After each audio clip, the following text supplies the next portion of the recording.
The Democrats promise, you've seen all this before, you can keep your doctor, it will be affordable, yet so many people have just been dropped, premiums are soaring, and deductibles are huge. So, we asked our viewers how this has hurt them. We got over 100 responses in a couple of hours. First off, listen to this from Chris. Got kicked off my old plan. Premiums up 400%, co-payment up 150%, deductibles $2,500 when before it was $250. Basically, we've been screwed, and I'm not on Obamacare. This is what the law has done to me. Dr. Ezekiel Emanuel, architect of Obamacare, is with us now. Would you, sir, please just respond directly to Chris and what he just said and what he just wrote to us? Go. Sure. First of all, I'm very sorry for him, as, you know, creating a piece of legislation that's going to cover 310 million people. You have problems, and we've discovered problems, and Democrats are proposing solutions to some of those problems.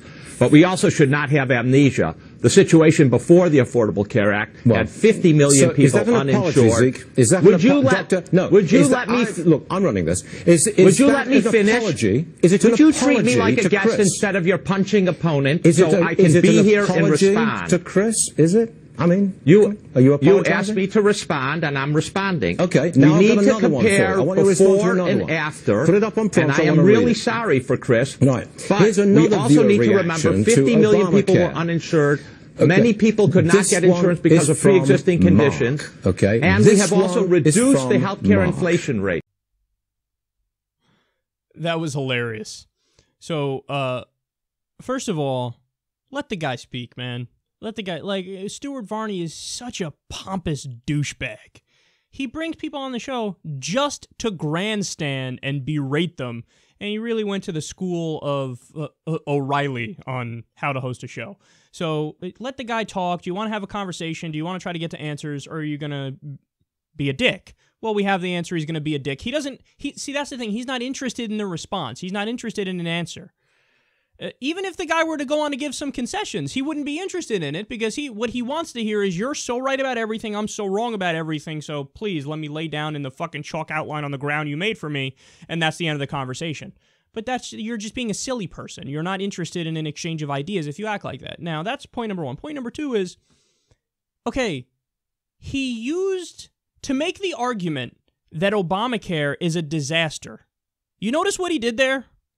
He used an email from somebody who wasn't on Obamacare. Okay, you can't get any dumber than that. Now, okay, don't get me wrong, guys. I am not a fan of Obamacare. I've spoken about it before. I wish we did Medicare for all. That's a much more progressive plan. I wish if it wasn't that, it was at the very least a public option, which again is a much more progressive plan than the individual mandate system. So I'm not a fan of Obamacare, which is the individual mandate system. But that is the worst argument you can use against it, because the solution to what you're saying is he should be on Obamacare. Look, I don't want to bash people that I know, but there is somebody I know. I'll leave out the name and I'll leave out my relationship with the person, where that's their thinking too. They're conservative. They hate Obamacare. They hate Obama. So they say, yeah, well, I'm not going to use it.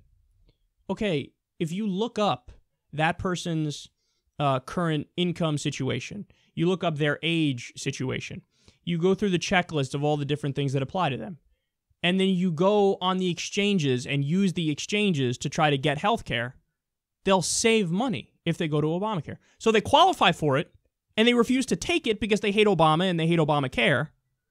But then if you actually crunch the numbers and you go do it, if they were to use it, they would save way more money. Way more money. So look, there's a lot of people out there who it's just ignorance. It's ignorance and or stupidity, where they're like, look, I'm against it by definition. Even if you tell me, theoretically, I pay nothing. I pay absolutely nothing and my care gets better. I'll say, no, I'm not going to do it because it's bad, because Fox News told me, so it's bad. That's not a good argument against Obamacare. That's a stupid argument against Obamacare, because indeed, it is not an argument against Obamacare. It's an argument for your deep, deep ignorance. He's listed all the problems he's facing, and at the end of it, he goes, and I'm not on Obamacare. Yeah, so maybe that's the problem. Maybe get on it, you asshole. Now, I don't know that person's income situation because in some instances you do fall into an area where it wouldn't help you.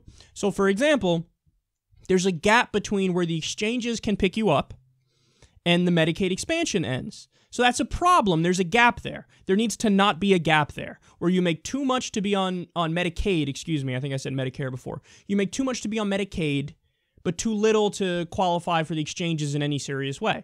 Okay, that's got to be fixed. Then there's also a gap on the higher end where you don't get any subsidies, but you can go to the exchange and, and for those people, their costs have gone up. But also what this leaves out is what would have happened to healthcare costs if there wasn't Obamacare in place. It's very possible, if not likely, that it would be worse for everybody across the board. So we're complaining now, rightfully so, I think, that the costs are going up, but that if it wasn't there, it would have gone up more. That's another real possibility, and it's a possibility that Stuart Varney would never entertain because he's an idiot and because he has his mind made up and he wants to fucking grandstand. Again, guys, I'm talking here and I don't like Obamacare. I can give you a million and one reasons why I don't like it. I just gave you two of them, the gaps. That's a problem. But he's not using a good argument against it. Bill Clinton did make a good argument against it the other day because he used effectively the same argument that I used there about how you have these gaps and that's the problem and it's the, quote, craziest system in the world. But he made that point in the service of making the broader point of we should at least do a public option. Stuart Varney would use shitty arguments in his attack, and his conclusion would be just get rid of it and everything will be better. No, pretty sure everything would be worse because we know that before Obamacare, it was worse. 45,000 people dying every year because they don't have access to basic care. You have way more uninsured people than you do now. So it did reach its goal in that respect of covering more people. So, I'm with the people who are against it and don't like it and understand their problems with it. But when you use shitty arguments and when you don't have an actual solution, then I'm not on your side, and it's clear you're ridiculous. And that's the case with Stuart Varney here. He invites on a guy not to have a conversation, not to have a discussion about what's actually going on here, and that guy, by the way, is a healthcare expert. He doesn't care. And his first argument he uses is, here's a guy who's not on Obamacare. Let's talk about how Obamacare ruined his life.